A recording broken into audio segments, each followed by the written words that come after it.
नमस्कार, स्वागत है आपका और मैं हूं आपके साथ लता। बड़ी खबर आपको बता रहे जहां सेंट्रल विस्टा के नाम पर अब खुली कांग्रेस की पोल, क्योंकि अब राजस्थान की गहलोत सरकार ने विधायकों के लिए आलीशान हॉस्टल के लिए मंजूरी दी है 266 करोड़ रुपए की। और आपको बताते चले कि यही कांग्रेस लगातार सेंट्रल विस्टा के नाम पर उसके निर्माण कार्य पर तमाम तरह के सवाल खड़े करते हुए इसे बर्बादी बता रही थी पैसों की। लेकिन आपको बताते चले कि अब ऐसे समय में राजस्थान सरकार की ओर से यानी कि कांग्रेस की ओर से की गई खुद बर्बादी को लेकर अब कांग्रेस के आला नेता सोनिया गांधी और राहुल गांधी इस पर क्या जवाब देंगे, अब उनकी क्या जवाबदेही होगी, ये वाकई बड़ा सवाल खड़ा होता है। लेकिन आपको बता दें कि इसके पहले महाराष्ट्र की सरकार भी अपने विधायकों के आलीशान मकानों के लिए खर्च कर चुकी है 900 करोड़ रुपए। जी हाँ, एक बार फिर से सेंट्रल विस्टा को वेनिटी विस्टा बताकर पैसों की बर्बादी का राग अलापने वाले कांग्रेस का असली चेहरा सामने आ चुका है। क्योंकि अब राजस्थान की वो अशोक गहलोत सरकार जिसे इस वक्त पर कोरोना को लेकर काम करना चाहिए था, जो प्रदेश में वैक्सीन लगातार बर्बाद हो रही है उस पर कोई जवाबदेही करनी चाहिए थी। अब तक जिस तरीके से 11 लाख से ज्यादा वैक्सीन की डोज बर्बाद हो गई हैं, इस पर विचार करना चाहिए था। या फिर यूं कहा जाए जो जमीन पर गाड़ी गई जो वैक्सीन मिली है उनको लेकर जवाबदेही करनी चाहिए थी। और जिन मासूमों को वैक्सीन ना मिलने के चलते अशोक गहलोत सरकार ने मौत के घाट उतारा है, इसको लेकर कुछ कार्रवाई करनी चाहिए थी। लेकिन आपको बताते चले कि कांग्रेस के कर्मठ नेता और कर्मठ मुख्यमंत्री इस पेंडेमिक समय में भी लगातार अपने विधायकों के आलीशान मकानों को चमकाने का काम कर रहे हैं, जो लगातार सेंट्रल विस्टा पर पैसों की बर्बादी का राग जो अलाप रहे थे। अब आपको बता दें कि वही अशोक गहलोत सरकार ने अब अपने विधायकों के लिए उनके आलीशान हॉस्टल के लिए 266 करोड़ रुपए की मंजूरी दी है और इसे एक ऐतिहासिक पहल के रूप में बताया गया है। जी हां, आपको बताते चले कि पिछले दिनों मुख्यमंत्री अशोक गहलोत की ओर से ही परियोजनाओं को लेकर 266 करोड़ रुपए की मंजूरी दी गई है, जिसमें साफ तौर पर अगर ब्यौरे की बात की जाए तो आपको हम एक एक सिलसिलेवार तरीके से बताते हैं कि इस पेंडेमिक समय में मुख्यमंत्री को जिस समय में बतौर मुख्यमंत्री कोरोना को लेकर तमाम तरह की गाइडलाइंस जारी करनी चाहिए थी, लोगों के लिए मदद मुहैया करवाई जानी चाहिए थी, वो किस तरीके से सिर्फ और सिर्फ अपने विधायकों के लिए उनकी हाई फाई रहने के रहन सहन के लिए कैसे पैसे बर्बाद कर रहे हैं, इसकी बानगी हम आपको बता रहे हैं। क्योंकि इसी कड़ी में जोजी नदी में उपचारित जल प्रवाह के लिए एसटीपी निर्माण कार्य के लिए अशोक गहलोत ने 45 करोड़ की मंजूरी दी है। इसके अलावा 65,000 वर्ग मीटर में अंतरराष्ट्रीय स्तर के ऑडिटोरियम के लिए 60 करोड़ की मंजूरी। तो वहीं इसके अलावा अपग्रेडेशन और रेनोवेशन के लिए मुख्यमंत्री ने 20 करोड़ की मंजूरी दी है। तो इसके साथ साथ आपको ये भी बताते चले कि सड़कों के सौंदर्यीकरण के लिए 702 लाख रुपए की मंजूरी दी गई है। जी हाँ, इसके अलावा पुरानी लाइटों के स्थान पर एनर्जी एफिशिएंट लाइट लगाने के लिए मुख्यमंत्री अशोक गहलोत ने 305.93 लाख रुपए की मंजूरी दी है। तो साथ ही साथ स्विमिंग पूल के निर्माण कार्य के लिए भी 53.17 लाख की मंजूरी दी गई। जी हाँ, और इसी के अलावा तो वहीं शहीद स्मारकों के भी निर्माण काम के लिए मुख्यमंत्री की ओर से 45 लाख के आसपास की मंजूरी दी गई। तो साफ तौर पर आप ये समझ सकते हैं कि जो कांग्रेस लगातार तमाम तरह के आरोप केंद्र सरकार पर लगाती हुई दिखाई पड़ रही थी,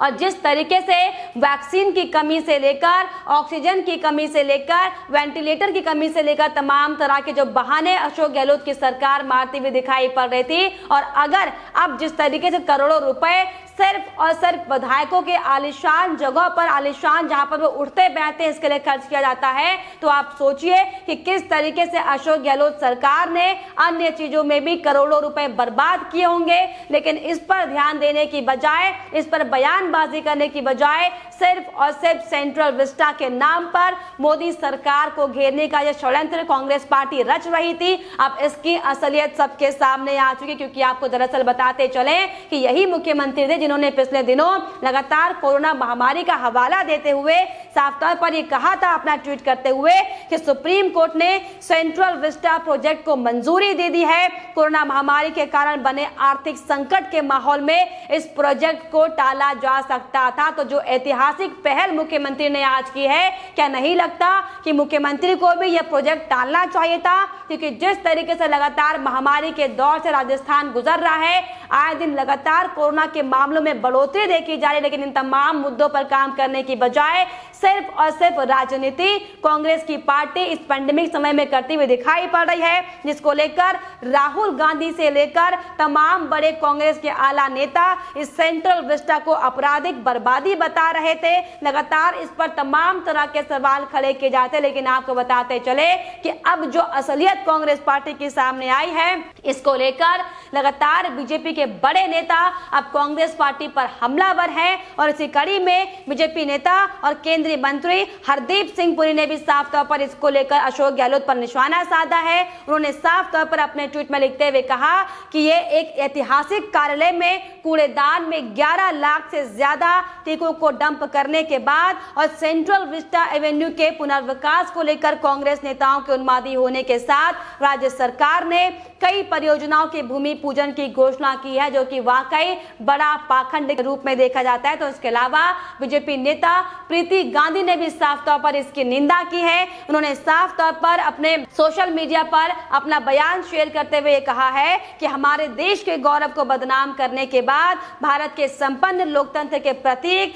#सेंट्रल विस्टा प्रोजेक्ट को एक अनावश्यक खर्च के लिए राजस्थान सरकार जयपुर में एक अल्ट्रा लग्जरी एमएलए हॉस्टल पर सैकड़ों करोड़ों की लागत से बनाने जा रही है। क्या अब इसको लेकर कोई सवाल पूछेगा? जी हाँ, जिस तरीके से लगातार कांग्रेस पार्टी के नेता, हमने आपको तमाम रिपोर्ट्स भी दिखाई थी कि कैसे सिर्फ और सिर्फ एक टूलकिट पर ये तमाम नेता काम कर रहे थे और यही बड़ी वजह थी कि लगातार सिर्फ और सिर्फ अपने प्रदेशों में काम करने की बजाय मोदी सरकार को घेरने का काम लगातार किया जा रहा था। और सेंट्रल विस्टा हम बार बार इसलिए कह रहे हैं क्योंकि सेंट्रल विस्टा के नाम पर ही कांग्रेस पार्टी के नेताओं ने जिस तरीके से पूरे देश में भ्रम फैलाने की कोशिश की थी, इसकी हकीकत अब साफ तौर पर सबके सामने आ चुकी है। हालांकि आपको बता दें कि ये कोई पहला मामला नहीं जहां पर कांग्रेस के नेता इस तरीके से शर्मनाक हरकतें करते हुए दिखाई पड़े। और जी हाँ, इसके पहले महाराष्ट्र की रिपोर्ट भी हमने आपको दिखाई थी कि कैसे महाविकास आघाड़ी सरकार में भी उद्धव ठाकरे के सानिध्य में कैसे उनके विधायकों के लिए आलीशान मकानों के लिए आलीशान सुविधाएं देने के लिए उद्धव ठाकरे ने भी 900 करोड़ रुपए की मंजूरी दी थी। और ये तो छोड़िए किस तरीके से डिप्टी सीएम के प्रचार प्रसार को लेकर जो 600 करोड़ की मंजूरी दे दी गई थी, साफ तौर पर दर्शाता है कि तमाम नेता सिर्फ और सिर्फ राजनीति करने के लिए तमाम तरह की बयानबाजी करते हुए दिखाई पड़ते हैं। क्योंकि अगर वाकई इन मासूमों की जान की इन्हें फिक्र होती तो ये तमाम जो आर्थिक संकट का हवाला इन तमाम नेताओं की ओर से दिया जा रहा है, इसको ध्यान में रखते हुए इन पैसों की बर्बादी ना करते हुए प्रदेश के विकास के लिए काम किया जाता। लेकिन सिर्फ और सिर्फ इनका मकसद अपने नेताओं को फायदा पहुंचाना है और जनता की जिंदगी के साथ खिलवाड़ करना है। और यही बड़ी वजह है कि लगातार तमाम तरह के बहानों को लेकर केंद्र सरकार को कोसने का काम ये तमाम पार्टियां कर रही। लेकिन अब आपको बताते चले कि एक के बाद एक ये तमाम चेहरे अब बेनकाब हो रहे हैं, क्योंकि साफ तौर पर जो सिर्फ और सिर्फ वैक्सीन के नाम पर,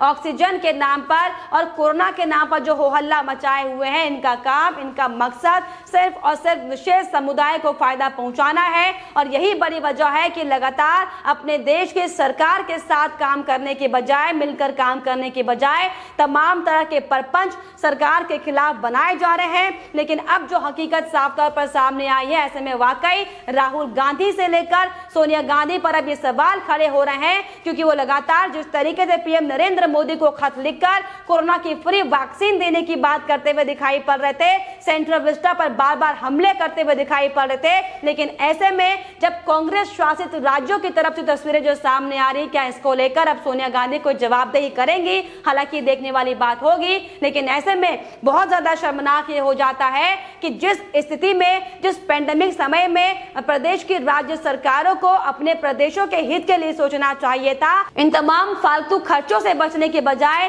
जो लगातार दैनिक भास्कर की रिपोर्ट जो खुलासा राज्य सरकार को लेकर कर रही है, इसको लेकर जवाबदेही उन्हें करनी चाहिए थी। लेकिन देखिए किस तरीके से सिर्फ और सिर्फ राजनीतिक लाभ लेने के लिए तमाम तरह की बयानबाजी कांग्रेस के नेता करते आ रहे हैं। है महाविकास आघाड़ी सरकार के नेता करते आ रहे हैं। लेकिन आपको बताते चले कि ये वाकई बहुत ज्यादा दुर्भाग्यपूर्ण समय है कि हमारे देश के कई ऐसे तथाकथित नेता जिन्हें इस पेंडेमिक समय को भी लगातार इसका फायदा उठाने की कोशिश कर रहे हैं और इस आपदा में अपने लिए अवसर तलाशने की कोशिश कर रहे हैं, जो कि वाकई बेहद शर्मनाक है। लेकिन आपको बताते चले कि अशोक गहलोत जिस तरीके से लगातार तमाम तरह की बयानबाजी केंद्र सरकार के खिलाफ करते हुए दिखाई पड़ रहे थे और अब जिस तरीके से उन्हें अपने विधायकों के लिए आलीशान मकानों के लिए जो 266 करोड़ रुपए की मंजूरी दी है, यह साफ तौर पर दर्शाता है कि अशोक गहलोत सिर्फ और सिर्फ कोरोना के नाम पर, उन लाशों के नाम पर राजनीति करना जानते हैं। क्योंकि अगर वाकई अशोक गहलोत को चिंता होती